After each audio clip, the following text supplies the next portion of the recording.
Originally, my goal as a researcher was to figure out what are the competencies that leaders in this new world really need to be successful. And our research identified 7 competencies: being a power sharer, a visionary, being an adapter, being an accelerator, an analyst, a prospector, being a great listener. That said, as we work more and more with leaders in this VUCA disrupted world, we see that the best ones, they still dabble and they still have one foot in that more traditional leadership space, in that more traditional leadership style. Sometimes they are more command and control.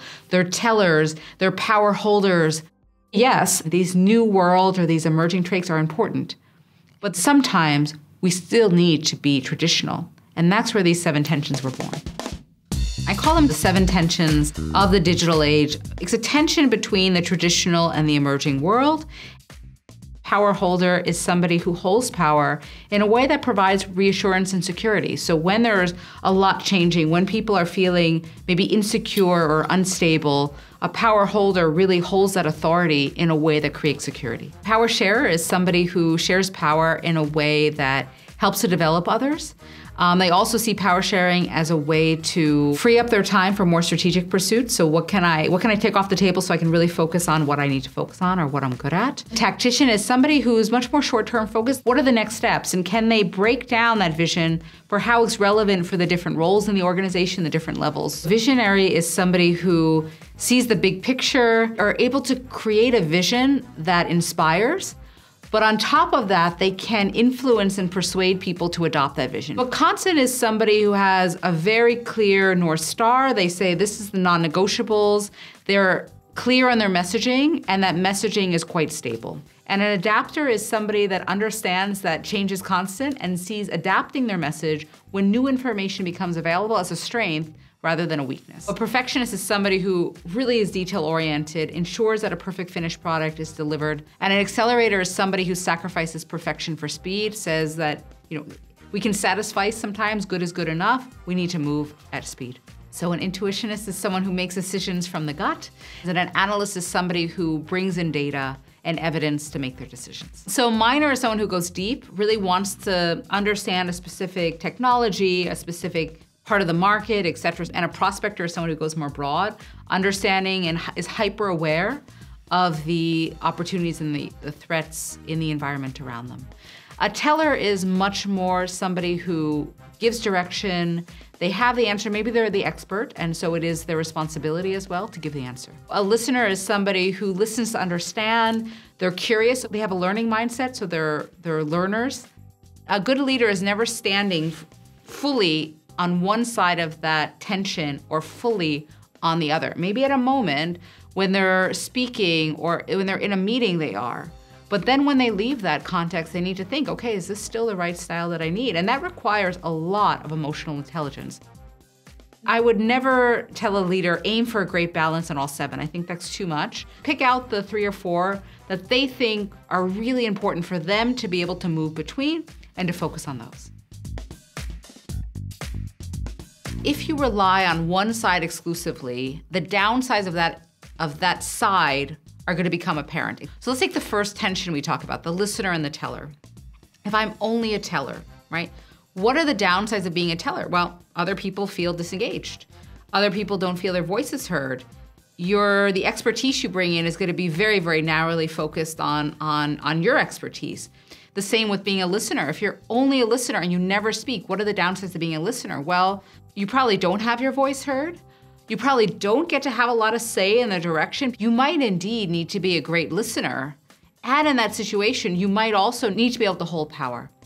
Meaning, I listen to the people around me and I'm giving a clear frame. I'm giving them feedback, so maybe being a little bit of a teller, I'm giving them feedback, and I'm also creating that psychological safety where they can come back to me if they have questions. So I'm being a listener, but I'm also being a power holder in that situation. I have questions I ask.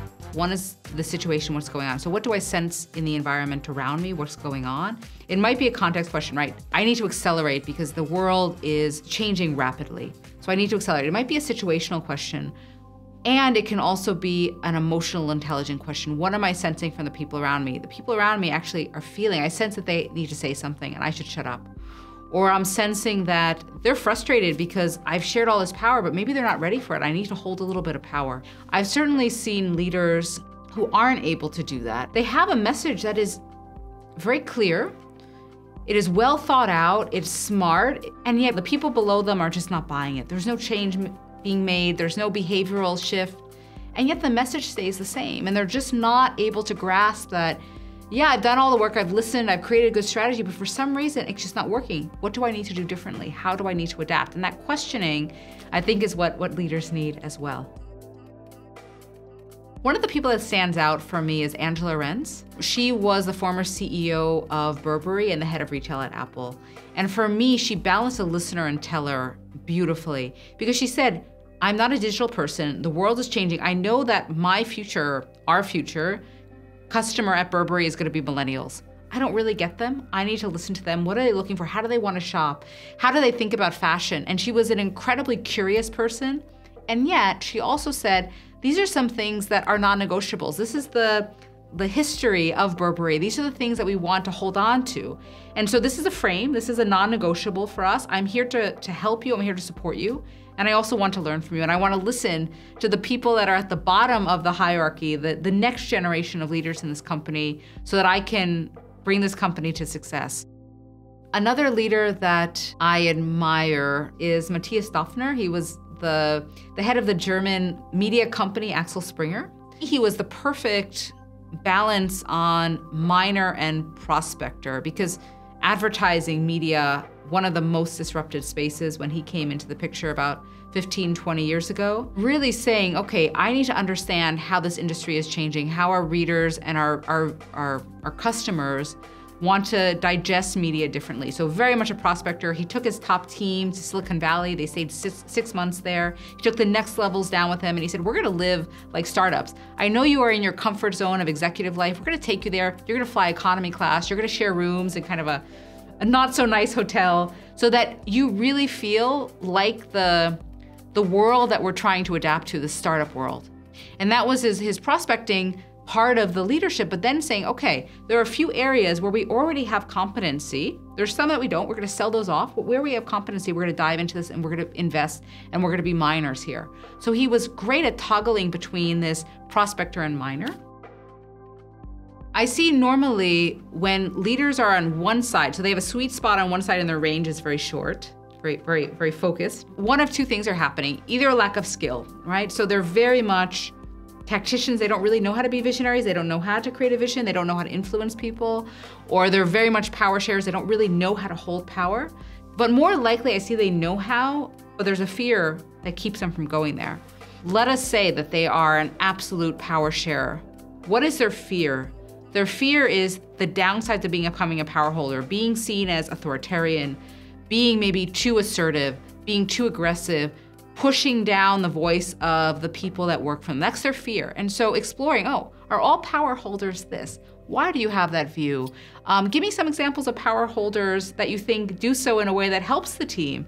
Kind of working through and understanding where those fears come from can release them to feel more emboldened to explore that range. Same thing when I see the visionary versus tactician. Sometimes people are afraid to go onto the visionary side because they're like, oh, that's so fluffy, and I don't know what exactly that would entail, and I'm not a very good storyteller. I'm not very inspiring. So they're kind of afraid also of going there and failing and kind of exploring that visionary side of them and saying, okay, what does a vision look like? What do you think would be inspiring for your team? Why do you think vision is sometimes fluffy? How can we create a vision that's not fluffy? Challenging their fears or their misconceptions about what these other sides of the tensions might look like in a negative way.